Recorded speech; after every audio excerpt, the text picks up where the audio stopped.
রূপচরণ দ্বাদশ মাঠ বিদ্যালয়ে যে ফুটবল টুর্নামেন্টে বার্ষিক প্রতিযোগিতা অনুষ্ঠিত হয়েছে, সেই অনুষ্ঠানে কেউ জয় লাভ করেছে, কেউ পরাজয় হয়েছে। কিন্তু জয় পরাজয় সে বড় কথা নয়, অংশগ্রহণ করাটাই বড় কথা।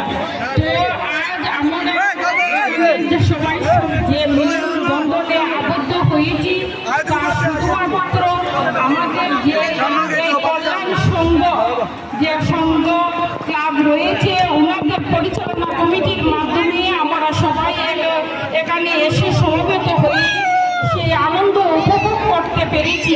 তো আমার এই অর্থ এলাকার যারা জনগণ রয়েছেন, যারা সারা উপস্থিত রয়েছেন, খেলোয়াড়রা রয়েছেন, কল্যাণ সংঘের পরিচালিত রয়েছেন, তাদের সবাইকে আমার যুগের নতুন মস্তিষ্কে প্রণাম এবং অভিনন্দন জ্ঞাপন করছি। এবং আগামী দিনেও যাতে এইভাবে সুন্দরভাবে আমাদের পূর্ব তিনটি গ্রাম পঞ্চায়েতের পক্ষ থেকে আমি ধন্যবাদ জ্ঞাপন করছি এবং সুন্দরভাবে আগামী দিনেও আমরা যাতে এই খেলা পরিচালনা করতে পারি এই আশা আকাঙ্ক্ষা আমি আমার কথাগুলি শেষ করছি। সবাইকে আবার নমস্কার, শ্রদ্ধা, প্রণাম এবং অভিনন্দন জ্ঞাপন